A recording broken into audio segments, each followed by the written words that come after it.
Okay, welcome back. We're going over sex-linked genes. We're going to talk about sex chromosomes. If you remember, we have autosomes and then sex chromosomes.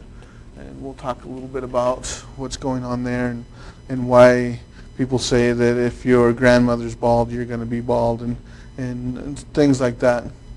So many animals have sex chromosomes, and these are the chromosomes that determine whether you develop as a male and produce small mobile gametes or develop as a female and produce large sessile gametes. In mammals have the XY and females have XX. The Y chromosome has the genes for the development of testes, so unless it's masked or not there, then testes won't develop. So XX will not develop testes. So in the absence of the Y, ovaries develop. So there's X, there's the Y. The Y chromosome is tiny. X chromosome is very large. So here we are going through meiosis and kind of looking at the XXXY. So a female is XX, and so she can only contribute an X sex chromosome to the egg. That's all she can do. But a male is XY, so he can contribute the X or the Y. So it's a 50% probability whether you get a male or female. It doesn't matter strings or position or whatever these old wives' tales tell you. It's just a 50-50 shot. Okay, so males can contribute an X or a Y, and depending on which gamete finds eggs will determine whether it turns out to be male or female. Grasshoppers are a little different. They have a kind of an XO system. So if there's no sex chromosome, then and you only have one X, then it turns out to be male. If you have two X's, then it's female. Fishes, butterflies, some birds, and this isn't all of them. They have what they are calling Z and W. So males are ZZ, females are ZW. Okay, so there's your crickets, right? X versus XX. Here's your chicken, ZZ versus ZW. Okay, and then some organisms don't have sex chromosomes at all. Bees, it's simply determined by the number of chromosomes. So males are haploid, females are diploid. And this is very important because bees are interesting, which means the males, the drones, are more related to each other than the actual female, which makes it very valuable for a male drone that never leaves the nest or whatever.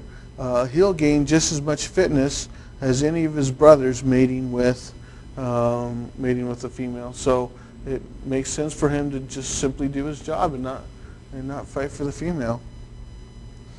So some animals, we have temperature-dependent sex. So crocodiles are like this, and geckos are like this. I love geckos. So I have a leopard gecko at home, and when they breed and she lays eggs, if you incubate the eggs above 82 degrees, it's male. Below 80 degrees, it's female, and kind of right at 80, you get a certain mix. So temperature will determine the sex in some animals. So climate change, as certain parts of the earth warm and certain parts cool, or so you get those extreme environmental conditions, it can impact the sex ratio of species, and that can become problematic.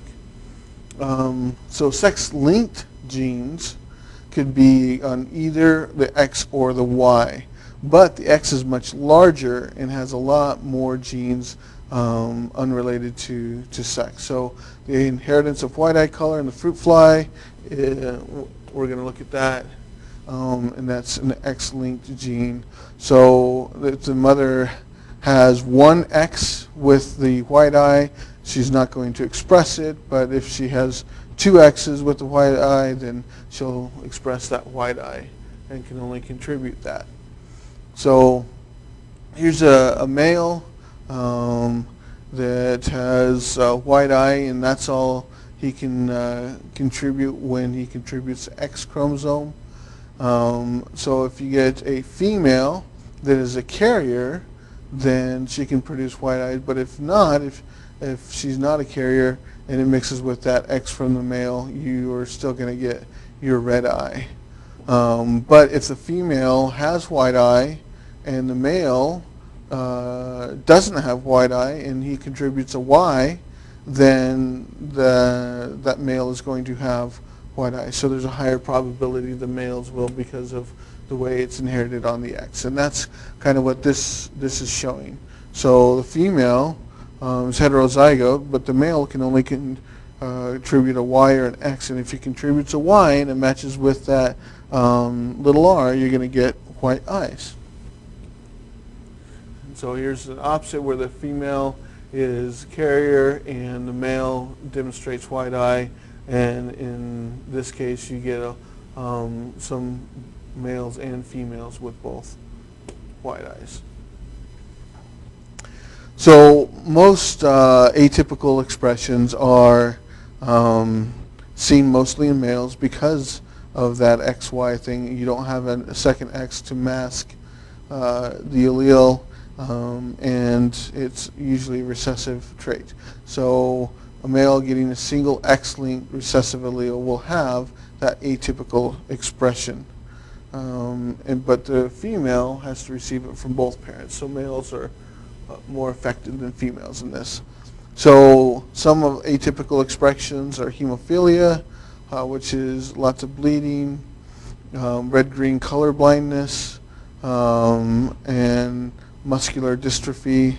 So you have weakening muscles, loss of coordination, and such. And so this is a hemophilia of those Russian Tsars or Russian nobles, and they were known not to breed with anybody else. So they did that inbreeding, and there was a carrier for hemophilia. And so the carrier and that sex-linked gene kept bringing it about, and so hemophilia was rampant among the Russian Tsars. So we can look at the Y chromosome for clues about human male evolution because of that. So Y chromosomes are passed intact from father to sons, and mutations in that chromosome can reveal data about shared common ancestry. So this dude here, he's Genghis Khan, and they've kind of looked around, and they think anywhere from 1 to 3% of the population, the entire population on Earth is related to Genghis Khan because he had literally thousands of children, and he was known to be very aggressive and very physical, and just kind of not a very nice guy. But we have a ton of people on this earth that are related to him and have inherited his genome. So those are kind of that covers the sex-linked genes, and here are some review questions that you should go through and be able to define and look at. So I'd look through these and be able to ask yourselves those questions, and here's some other graphics for you to help you go over the chapter.